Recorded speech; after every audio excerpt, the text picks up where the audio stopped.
What's up, Outliers? Happy Monday to you guys. We are off. The week has started and it's so far kind of boring, if we're being honest about it. Now, what's not so boring though is there are a few trades that we literally just looked at yesterday from some of these option scans that I was kind of showing you guys. And a few of them, honestly, they printed today pretty well. So I have a few positions on in those. We can talk about those a little bit later, but I was just running through it again to see what else was popping up looking interesting today. And there's definitely a bit, not a massive amount necessarily, but enough that looks at least appetizing to me. That's what I see. And well, there's Nvidia. Nvidia's flying off the handle. That's pretty cool, right? As always, we got to say hello in the chat. So we got Samoda, Tommy, Tom. Great to see you boys. We are going to take a look at a few things today. So the first thing actually I want to talk a little bit about is this. And before everybody starts freaking out that my head's in the way, this one's okay. It doesn't matter. You don't have to see down here. Now, for this, I want you guys to take a guess. What am I comparison? Do you have any guesses what the difference is? What's in portfolio one and portfolio two? I'm wondering if we have any guesses at all. What am I comparing here? I also see that we have JR and Kenny, and we got Wise Owl. What a great name. I love the name. Loving SMCI the past week. We'll take a look at SMCI in a second. Tommy says core and speculative. Nope, not correct. Good guess. Rudy says gains and losses. Tom's on it. I think Tom probably knew one of the first things. Tom, it's very close. Tom is the closest, hands down. So it is TQQQs, and I'm very curious what led you to guessing TQQQs, because it's a fantastic guess, and I think I know how you got there, but I want to hear how you got there. Let us see. It's not QQQ. That's not the comparison here. It's TQQQs for sure. And it's one other product. You're probably not going to guess the other product. Okay, I guess that's... Oh, funny enough.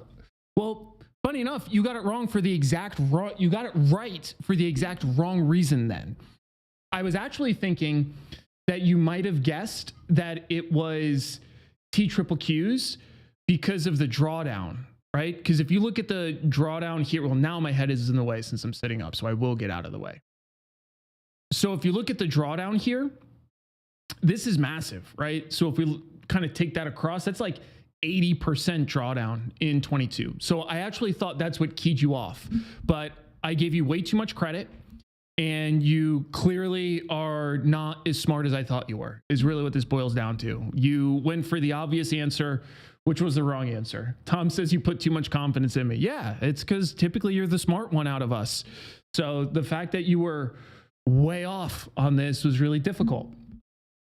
But anyways, this is TQQQs. This is the Magnificent Seven. If you guys aren't familiar, there's an ETF. I'm actually very interested in it in the long run because it tracks the Magnificent Seven. So here, I will show you the product. So essentially, what I was just taking a look at out of curiosity was the performance of TQQQs against the Mag 7. Really what prompted this is the fact that I have a Qs position on, and it has been just running off to the races. The Qs position is up massively since I entered in, and I actually even bought some more today, which we're going to talk about in a little bit. And I was curious how that would perform against something like this. Now, here's the tricky part. You can't actually compare these two yet. And it is because Mags is brand new. They launched it this year. So if I grab Portfolio Visualizer and we go into analysis, we go to back test of portfolio, we close from that bitch, and we customize the data. You could throw in whatever you want up here, but let's say that we want to compare Qs, TQQQs to mags.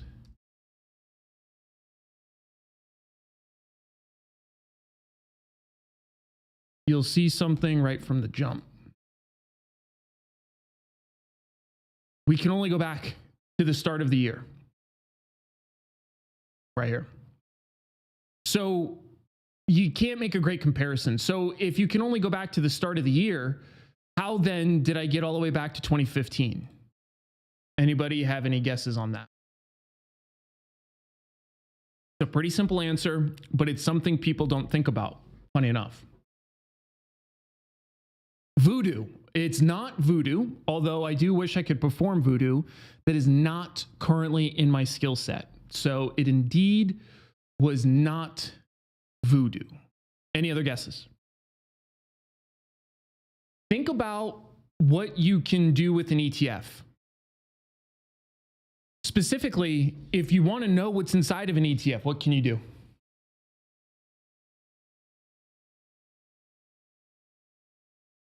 We grab this and you're like, wow, this is cool.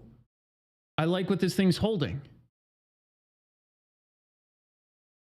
We can go to the holdings and we can see the weighting of each name. Samoda says, I assume Mag 7 equal weighted. Nope, incorrect. And Tom says prospectus. Close enough. Yeah. The reason why I'm asking you guys these questions is what I'm trying to do is get people to think outside the fucking box, not get so used to having everything directly handed to them and to kind of just click in ever so slightly. Because if we take a look at each of these names, we can get way more history out of each of these names. And guess what? If I wanted to get even more history, what could we do? Because one of the limiting factors here is alphabet. This split is not all too old. So I could literally add another ticker that would be a surrogate for Google before this. I think it automatically tracks Meta. That I'm actually curious about. Let's see if we can find that out. I didn't bother looking at that yet.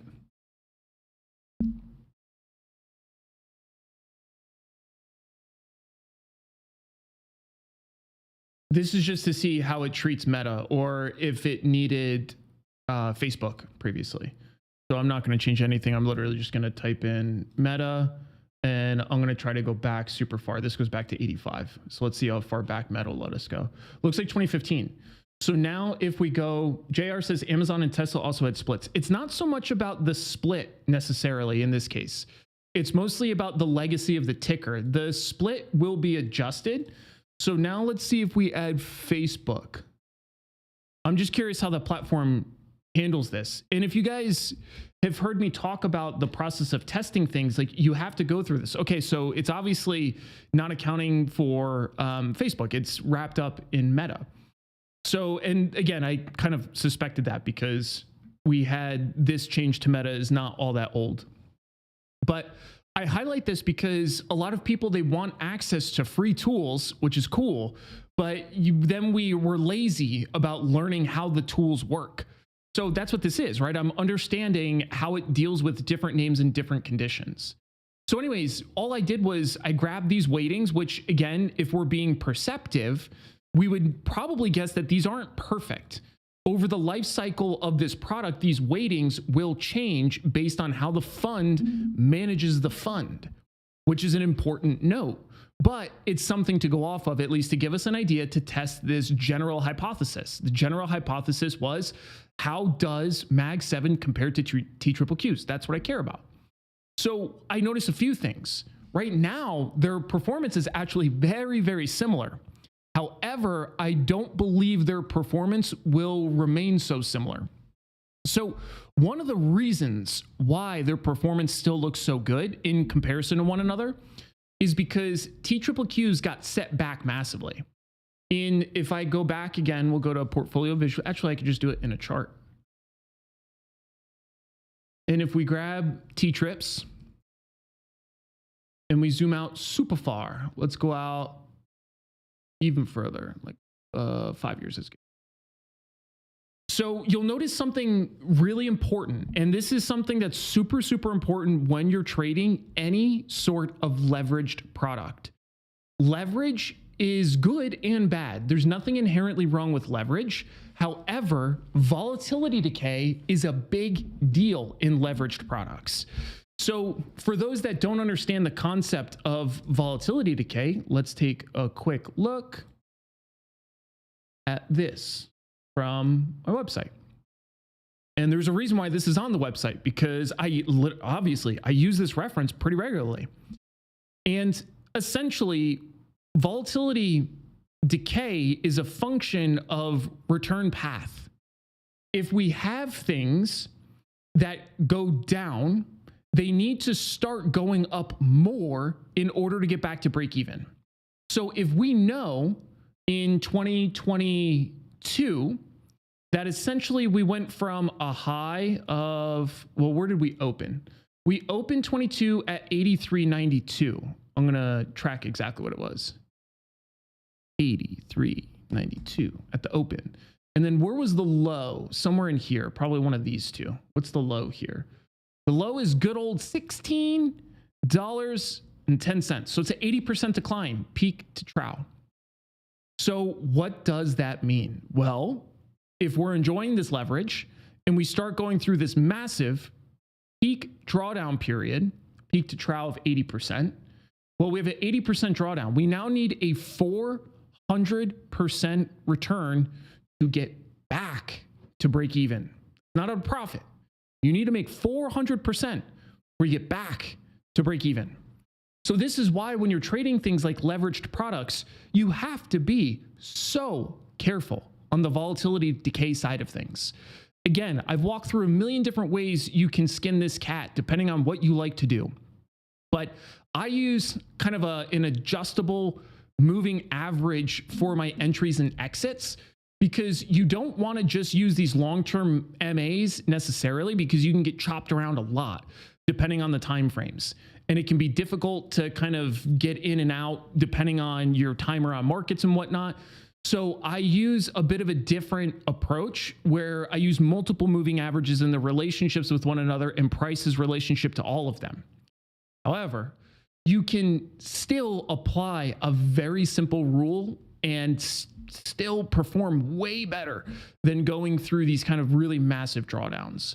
So right now, Qs is in a really interesting spot because it's still not quite at break even.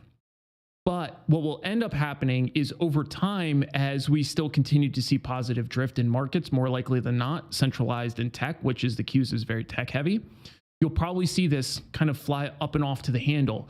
This is what we would call short-term path.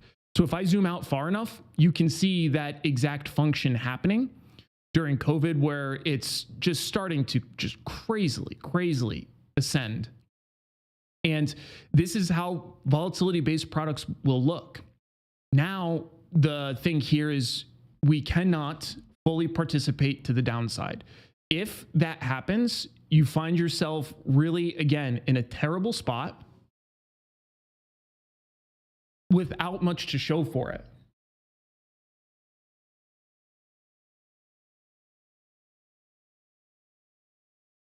Wise Owl just said, I just threw together a spreadsheet for TQQQ's historic prices going back 5 years. Qs is up 406% in those 5 years. Crazy for a 3 times leverage. Yeah, that's it. And the reason why we get to see that is, again, because of positive drift. One of the worst things that can happen with a volatility-based product like this, or a leveraged product like this, is if you apply some sort of carte blanche buy and hold, you can still outperform if you continue to DCA in, dollar cost average in. If you're not DCAing in and you're going through these really massive drops, it's very difficult in order to withstand those drawdowns and come out ahead without sustained holding periods. So you don't necessarily want to get stuck in these kinds of periods here. This is why during this phase, I'm not trading T-trips that much. I still have a position on, especially with the way that my typical go-to IWM has been behaving for the year. I need something else. But even these kinds of days can be really, really difficult for TQQQs to make meaningful returns. If you look over the course of 2024 and how this pans out for the year, the vast majority of the year's returns probably just happened from here to here. That's my guess. That's not to say that there can't be another surge or that this move can't continue upward. We don't know. But what I'm surmising is that we're probably in the middle of one of the primary legs that will drive the year returns. And it's not like some crazy idea to come up with. Literally just look at the price. It's gone from 49 to 77. It's a big move. So the idea is with something like TQQQs or other leveraged products is you have to develop a really effective trend following strategy that you avoid a lot of the volatility decay, but you don't miss out on massive upside opportunities, because it's literally what we're buying.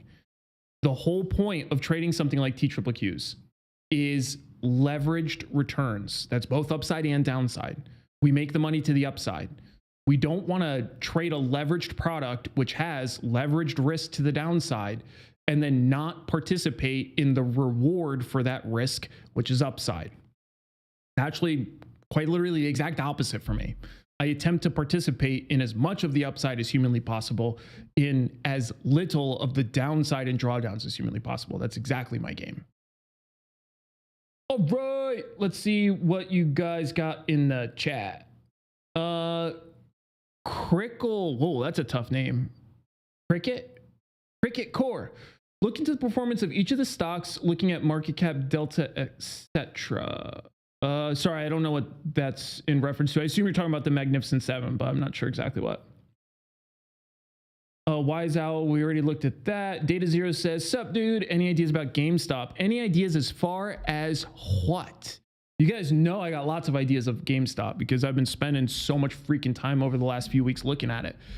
We, at least as far as I can tell right now, we kind of have to wait and see on how it prices out the rest of this week. I'm very interested to see the performance there. The main reason for that is because it's becoming quite range bound. If we take a look, it's kind of falling very neatly in this $5 handle, more or less, for the past week or two. So right now it looks like it's in a pretty significant consolidation. I think the main thing of interest here for me, at least again, is kind of what I was reviewing with you guys in that video I launched earlier today. The vol here is still very, very interesting to me. So when I look at the vol, this has gone up even since I made that damn video. This is now up to 208.47 on 25.22. I'm going to take a look at what the expected move is for that. 25.22, 208.47, 208.47. So it's implying like a 9.5 point move for the week. So today was very, very interesting to me with GameStop. The reason why it was so interesting is because I genuinely am surprised to see volatility not drop much at all. So it tells me there's another event, another something that the market is very interested in. And I'm not going to pretend I know what it is. I really don't. But something is there. And I can tell that from what I'm seeing in the options pricing. Now, as I talked about in the video, the reassumption of more of a standard volatility smile is kind of more normal to me. I'm used to seeing that. That's about right. But the fact that this expiration vol is still so high and didn't bleed out more today, I really thought most of it was from the shareholder meeting today, which even that is anomalous to a pretty big degree. Like, you don't see shareholder meetings jacking up vol like that. But that's also what makes GameStop so fascinating to me, is because it breaks all the rules, right? Everything about it is different. So I think when I look at the rest of the week, specifically for GameStop, I'm really interested in some of this centralization of volume. I'm actually keeping a really close eye on what happens with these contracts here. So the at the money 25s, I really am interested to see, is the majority of what we saw today in terms of volume, is that closing positions are opening.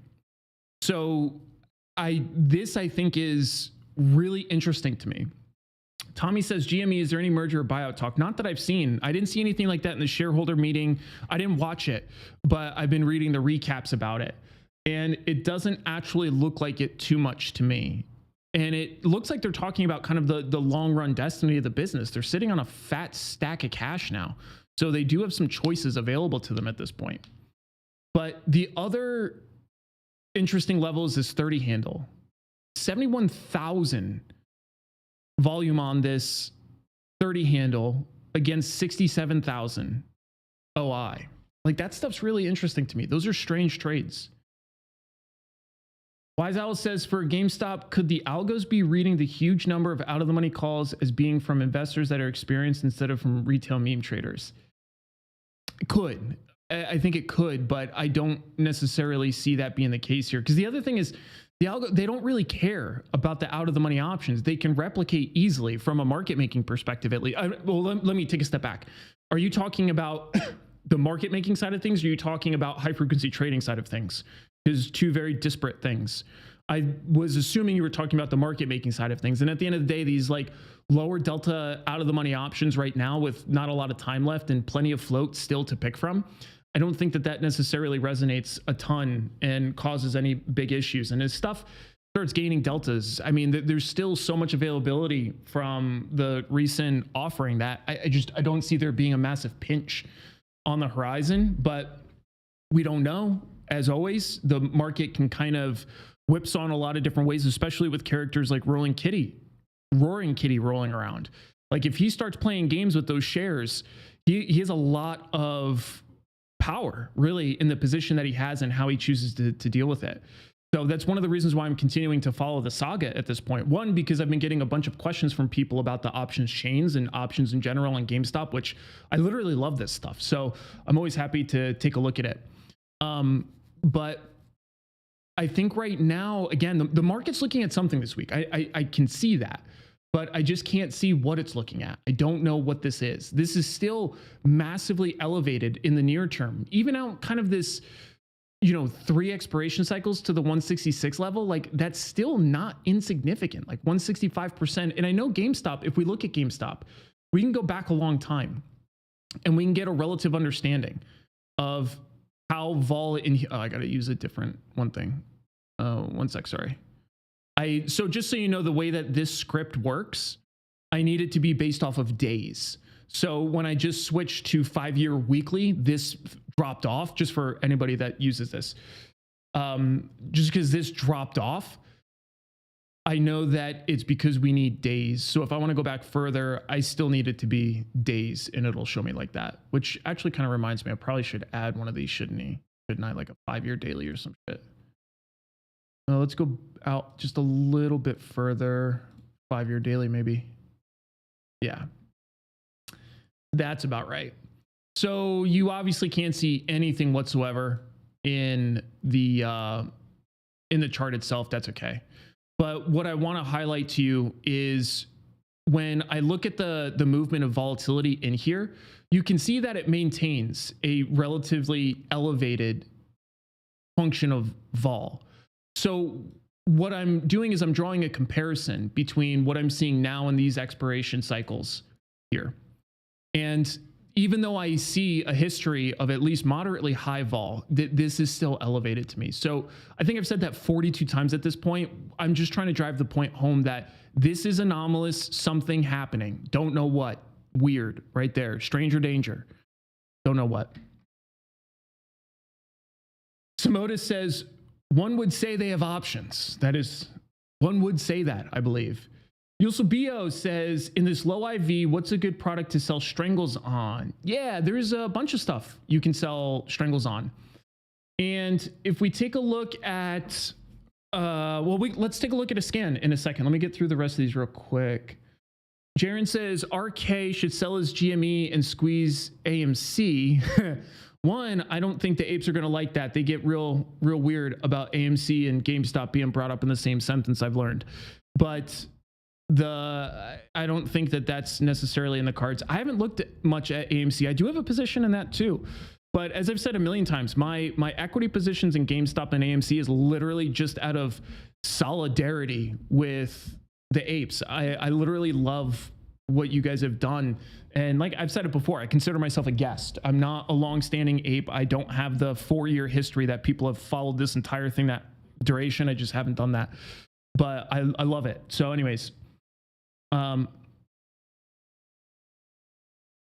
Yusubio says, SoFi IV went up and TSL always crazy high. IW was okay. IV wise, IDK what to sell. Yeah. So let's take a look. Dijon says, can you show us how to set up your linear regression channels? Yeah, sure. So they're literally just using a 50% and 100%. So if I right click on this, you'll see. So linear regression channel var variance. So I use 100%, and then you can slave it to whatever period that you're looking at. So in this case, it's obviously using 6 months. The reason why I set it up to be variable is so that if I zoom in, it'll take the shape of whatever period I'm looking at, as compared to being a set distribution of sorts. So yeah, that's kind of the way I set them up. So then there's 100% and a 50%. All that means is this will capture over half the moves, and then this will capture 100% of the moves. So when you see stuff starting to pop out like this, I'll refer to them as a +2 -2 linear regression. Again, you can use +2 -2 linear regression is fine. Sometimes it's not a pure play on standard deviation. They're slightly different, but they're close enough. That's why I don't care. Like saying a +2 standard deviation move, it's super, super close. So I still would refer to this as that. A little bit of a tangent, I suppose. You guys know that's how it goes here. Okay, let's get back. Oh wait, Denny had another question. Denny up above says, I don't trust myself to be able to trade properly, so my strategy is just have 80-20 TQQQ's Q's portfolio and rebalance quarterly or yearly to prevent a wipe out on 90% drawdown TQQQ's. I honestly think that is a literally terrible approach. I think it's a terrible strategy, to give it to you straight. I think if you're concerned about a 90% drawdown in TQQQ's, you need something way different than that. You're going to get annihilated at sooner or later if you're using a quarterly rebalance. Now, if what you had said to me was, I'm going to trade 80-20 TQs, Qs, and I don't care about a 90% drawdown, I'll buy into it and DCA in, then we're cool, because you understand the path of your return profile likely. But yeah, if your goal is to avoid 90% drawdowns and you're going to balance quarterly, you are going to be just really upset at some point when you open your portfolio and it's gone. And that, obviously I don't wish that on you. I'm giving this kind of feedback to you to try and get you to think more deeply about what you're doing and maybe apply a different approach or a different product. Great example. Instead of running TQQQs, you can run QLD. So if we take a look at the drawdown from QLD over same reference period, we'll take a look at it for what, damn, Daniel. I was thinking about that earlier today. I don't know if anybody knows about damn Daniel. I like that. It's a funny joke. All right, so let's see where it started last year, here, or 2 years ago. I'm an idiot. Let's see, the high, or I'm sorry, the open, 89.65, 89.65, and hit a low of 32.98. Oh, wrong cell. 63% move. So if you don't want a 90% drawdown or an 80% drawdown like you'll see in TQQQs, you can use QLD, which is 2 times leveraged, which without going super far down the rabbit hole, although you all know I'm always ready to go down a rabbit hole if we want to, 2 times leverage is generally better than 3 times leverage. That's kind of the, thank you so much, Ty. That literally just made my day. I'm glad that somebody knows. Damn, Daniel. Good. Ty, my man, if you still have the mustache, then I know that we're in good space here. But I appreciate that. But yeah, so anyways, you can use something like QLD, 2 times leverage. Again, for path returns, it'll be better anyways. 1 times leverage, meaning standard products, is actually suboptimal in a lot of different ways. And 3 times is not optimal either. It's too much. If for like a buy and hold DCA, if that was my move, I would not use 3 times. You can, but right now it's so alluring with something like TQQQs because it's working. Tech has been so hot. It's not always inherently going to be like that. And you can see one of the issues with that. So if we look at QLD comparatively, look at this. It's already recovered from its drawdown and it's now profitable from peak to trough. again, just to give you back to T-trips, we're still not there. Like we still have a solid 20 points to move, right? Before we get back. And that's not an insignificant percent change. It still requires to get back to break even. So 2 times leverage, buy and hold is probably a little more drawdown friendly, I guess I would say. That's how I frame it. Moody Blues says, Sony recently published Alamo Draft House. I was wondering if you think AMC could be viable to purchase long-term in hopes of a movie studio purchasing them out like Netflix or Warner Brothers. Damn. That gets really deep. That gets really deep really fast. The short answer to that is I don't have an educated opinion on it because I don't know enough about the background. Essentially, if I wanted to get to the bottom of that answer, I would do an in-depth research of Sony's purchasing behaviors and what kind of companies they're purchasing. Then I would analyze how close those companies are to AMC, and then I could make some sort of planning factor on probability of being consumed by Sony. Without doing that analysis, it's literally just a guess. So, and I don't hate the guess, but I think that you have to get down into the details like much deeper to get to like a usable thesis. And it would be really important to define around that thesis very carefully. What are the specific steps that you probably would need to see for probability of acquisition going up? Or what were the steps that you would need to see for probability of acquisition not changing or going down? And then using that essentially as your stops for the position. So yeah, I would be I would want to do way more research because the punchline is for AMC to be,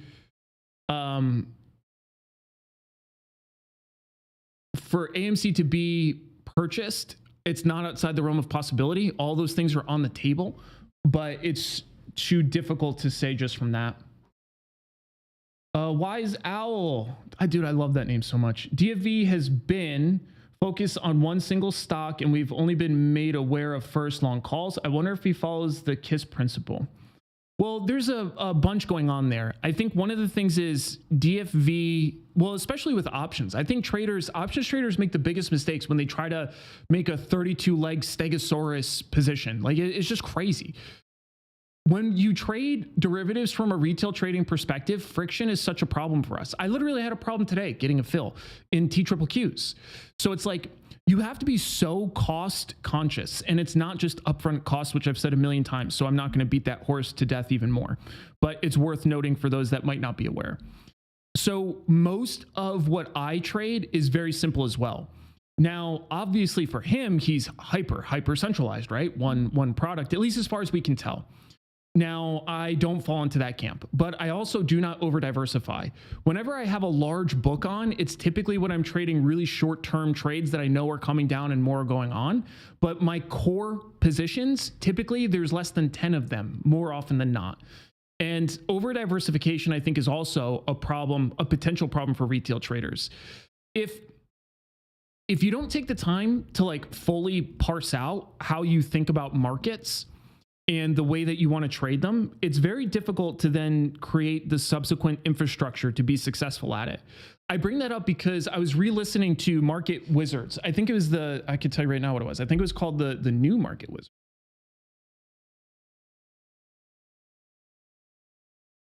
One second. Stand by. Yeah, it's called the new, oh shit, sorry. It's called the New Market Wizards. I was trying to see when the book came out, because I don't know. It's actually not that new. So the New Market Wizards came out in 2016. So the book is not that new. But anyways, I was re-listening to that. I follow the Market Wizards pretty closely just because I find them interesting. From a retail trading perspective, literally that entire series is useless, straight up. It's like literally useless.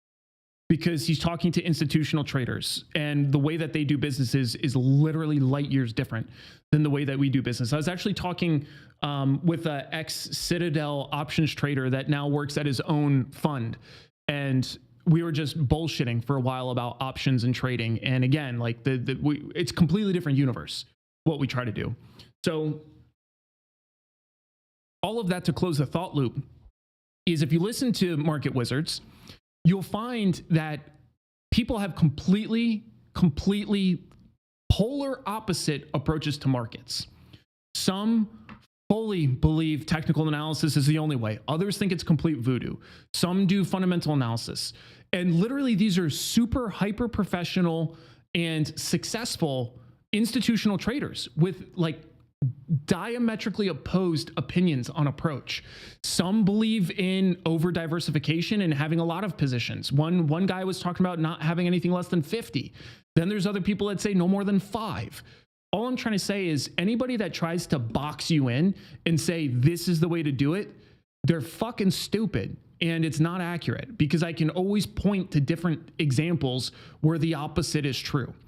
So you really have to think about what aligns best with you. Now, there are some great best practices that you can apply in the beginning to make sure you don't make a giant mistake. So for example, putting 80% of your portfolio in a 3 times leveraged ETF. Playing with fire. Playing with fire. Could it work? Sure. Is there a likelihood of a massive drawdown? Yeah, without a doubt. So maybe we can flip those, right? Maybe the leverage portion is a much smaller aspect of the portfolio, and then the non-leveraged portion is the primary part.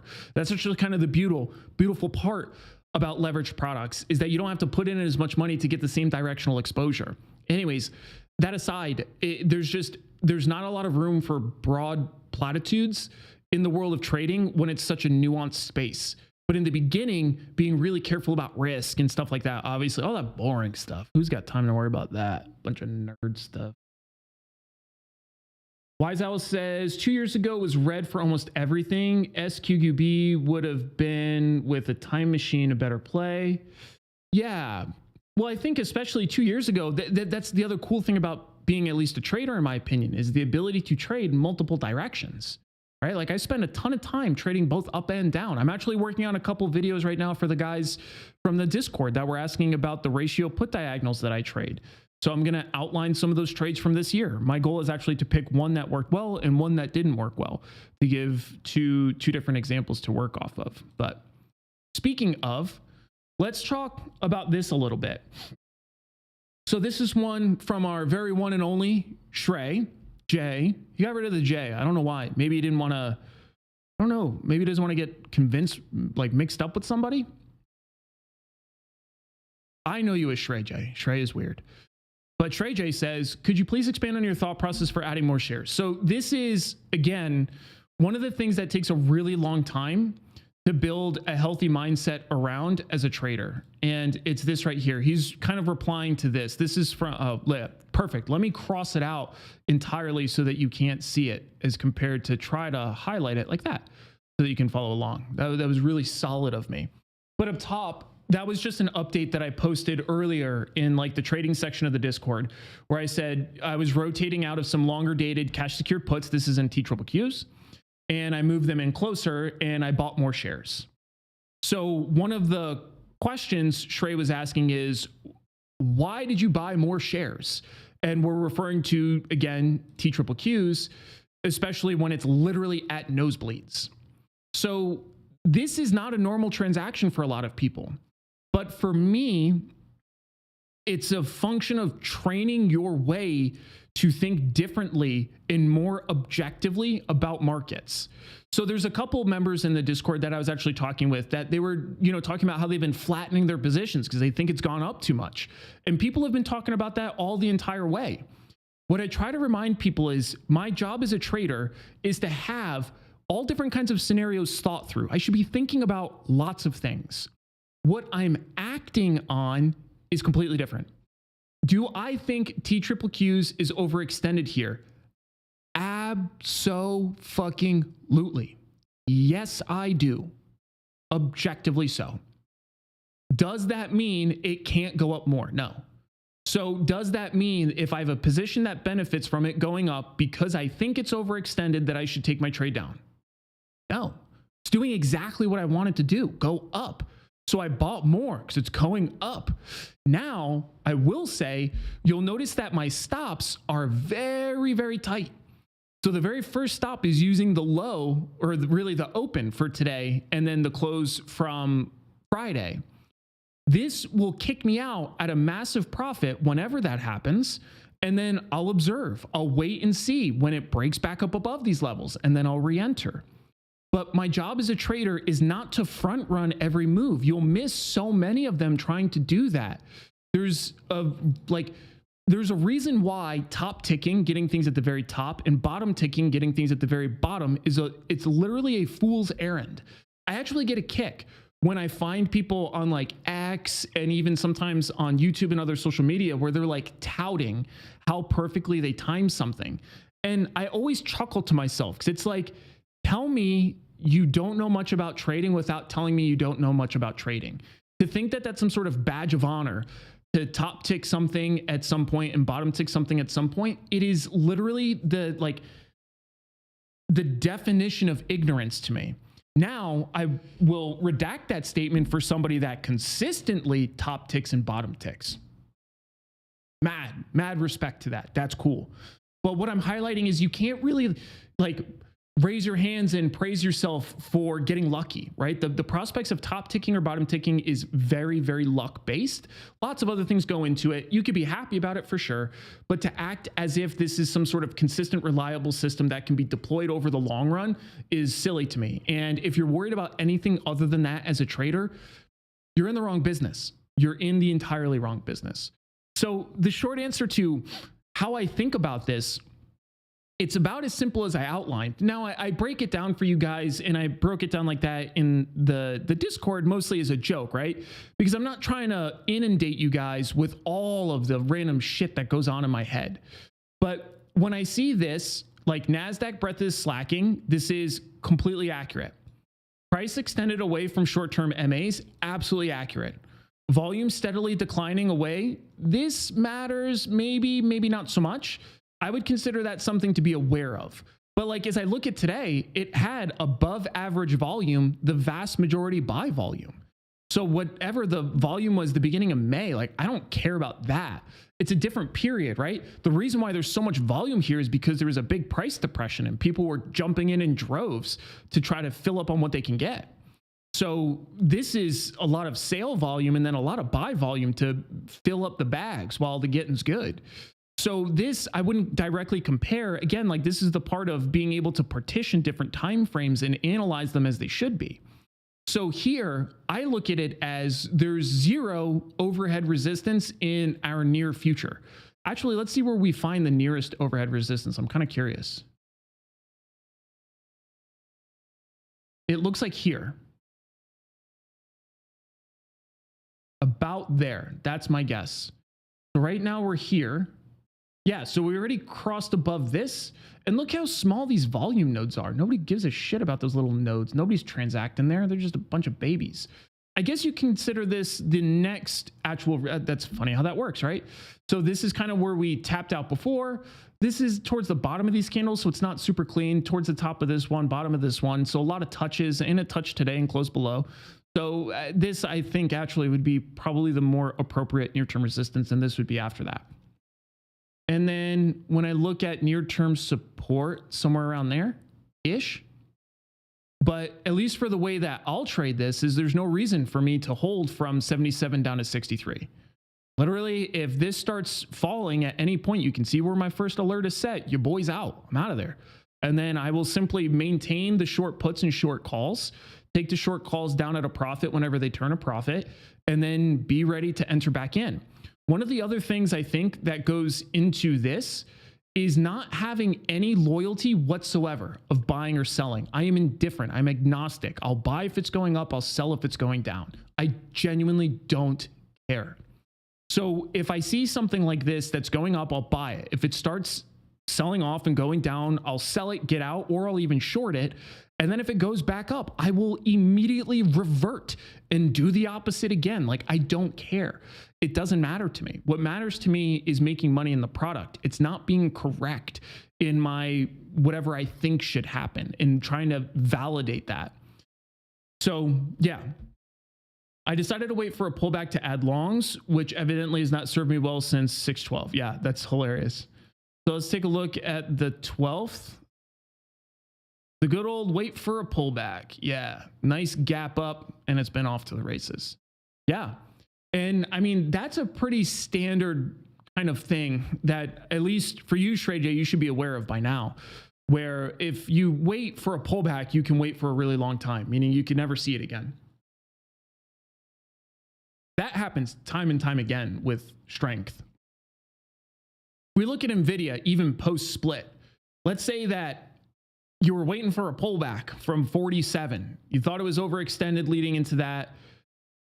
So what? It's literally tripled almost since waiting for a pullback is dumb. There's no reason to do that if something's doing what you want.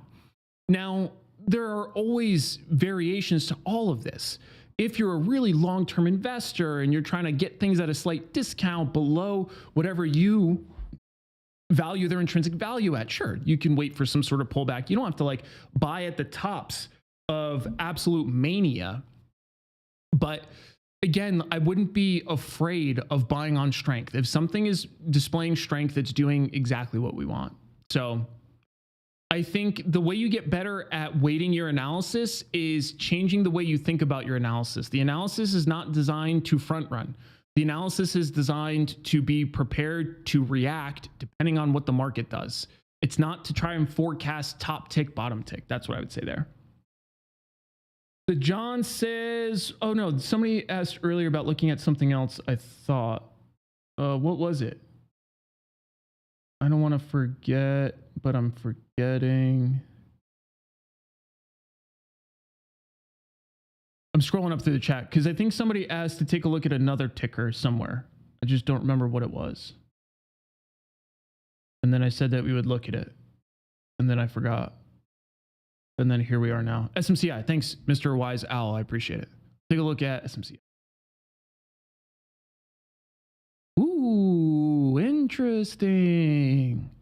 I like it. So from a glance, I like this a lot.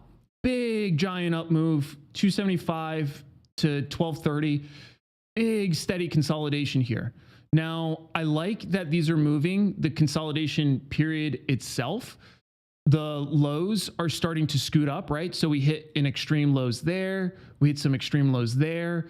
And now we hit these extreme lows, kind of stair stepping up. And now we're hanging right around them, which I love that. So this to me looks like it's kind of like a snake that's starting to coil. Now it does have earnings coming up, which is really important to keep in mind. That's on the 6th. This looks like so far. But to me, this would be essentially buy conditions somewhere at or above that ish. Again, you could argue a little bit earlier, a little bit later. I think either of those are fine. But yeah, I mean, essentially above 940 starts to look attractive to me. The reason why it's that high, you could do it like a convincing move above here as well. I think that's also acceptable. And then the stop for me would be super, super tight. I wouldn't be interested in trading this oscillation much. Now you could also trade things like short strangles in here. IV is high, but not super high. And if we take a look at the risk premium, it's not good. So I take that back. I would not trade that here. No short strangles for me. Tom says secrets for profiting in bull and bear markets highlights waiting for a pullback pretty well. Actually, yeah, that's a great book. And the funny thing about them too is they have a very different style of trading, right? Those are more CanSlim style people. And that's a pretty big influence on the way that I trade directionally. The conditions are very different, but the way that I think about following things is quite similar. So yeah, that's a great book for those that don't know. That's by Stan Weinstein. And again, even if you're not a CanSlim trader, the way that they analyze products from a fundamental perspective is really palatable as compared to like the Warren Buffett's. No disrespect to the king, but man, the way that he goes about valuing things is arduous at best. And the way that they do it is really simple, to me at least. And then, yeah, the way that they conduct analysis is fantastic, I think.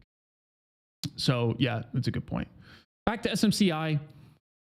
Let's take a look at a couple other things. So earnings so far looks good.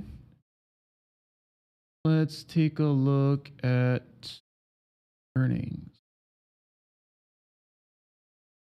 Yeah, earnings looks good overall.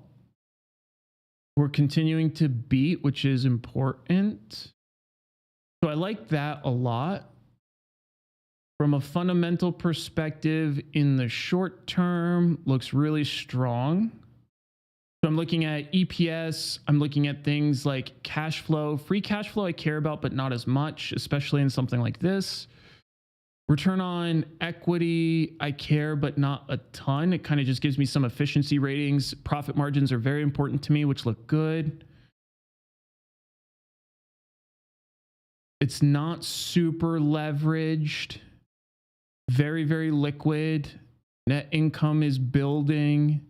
Revenue is building steadily. Yeah, I mean, from a fundamental perspective, depending on the time frame that you're looking to trade something, it looks good. I don't typically trade things like this for a super long term, so I'm not necessarily overly concerned personally with the way that all the fundamentals look, but especially with earnings coming up as a potential catalyst, it does get interesting. But yeah, SMCI looks really, really good here. I think it's in the process of consolidating. It's consolidating up. This was a little bit of a premature pop. That's okay. Those happen. But I think for me, I would want to see some sort of movement about that line personally before entry. But I mean, 6 month ascending linear regression channels, 3 month, I imagine it to be, yeah, more flat / negative. And that's obviously from this trade. As this starts to come off, you'll see the linear regression channels start positive sloping as these start falling off, especially this one. This is a big tilter of this. But the moving averages are consolidated pretty well, and they're starting to organize how I like them. They're still way, way, way too compressed in this case for like a really solid signal for me. But yeah, overall, I like it. I'm going to get rid of these net highs, lows, second one at the bottom for now. And it's just so that we have a little bit more real estate.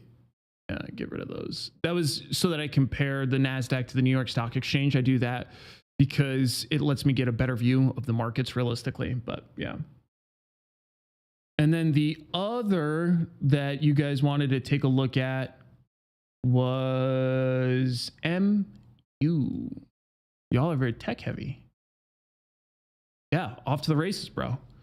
So this to me would be a super late entry here. So that would classify it as a much higher risk entry in my opinion, but it's moving in the right direction. So yeah, it has earnings coming up very soon on the 26th. I think we can kill that. That's a bit old. But yeah, I mean, this is much healthier moving average alignment. It's kind of hugging the short term a little bit better. So that can be a reasonable stop, at least for a consolidation to the downside. But this is the problem, right? Like if you're going to trade like this, especially this more technical style of entry to limit risk, you have to be on time. And in here, if there was a solid trade on this breakout, let's say you traded it here, and then you would have got out here for a loss at some point. So let's say that you got in at 132. And then let's say you get out at 120, let's be conservative, like 127. So you take 4 or 5 point move, depending on the exact numbers, to the downside. Then you get a clear, convincing close up above here. Then from here, you're holding. So let's say that you entered then again at 131. Now you're padded up 17 points. So something like this is a function of timing. You can still enter now, but now it becomes a much higher risk entry because things that go up will come down at some point, but you don't want to essentially trade it invert, right? Top ticket and then get out on a stop to the downside. You have to be really, really careful about that because that's a good way to lose a bunch of money. So I don't hate it, especially depending on the time frame, but the way that I trade directionally with this kind of stuff is really, really tight. So that means that I would fully anticipate getting stopped out personally if I was so inclined to enter here. And there's nothing wrong with entering here, but I also really don't love that there's earnings coming up because that just, it adds so much additional risk when you have not a lot of buffer. Earnings is on the 26th again. Yeah. So let's say again that you had gotten in here, you ride it up a bit more into earnings. You can even flatten right before earnings. But if you choose to hold it through earnings, you have a big buffer to the downside from all the profit. Here, if it gets a big earnings drop, you're not looking good at all. You're in a bad spot. Let's take a look at how it behaves around earnings. Yeah, earnings doesn't scare me. It looks okay. And it looks okay to the upside. There's actually a lot of positive drift. So this is the kind of thing, as I look at this, I probably wouldn't want to trade vol around earnings, but most of the vol is to the upside.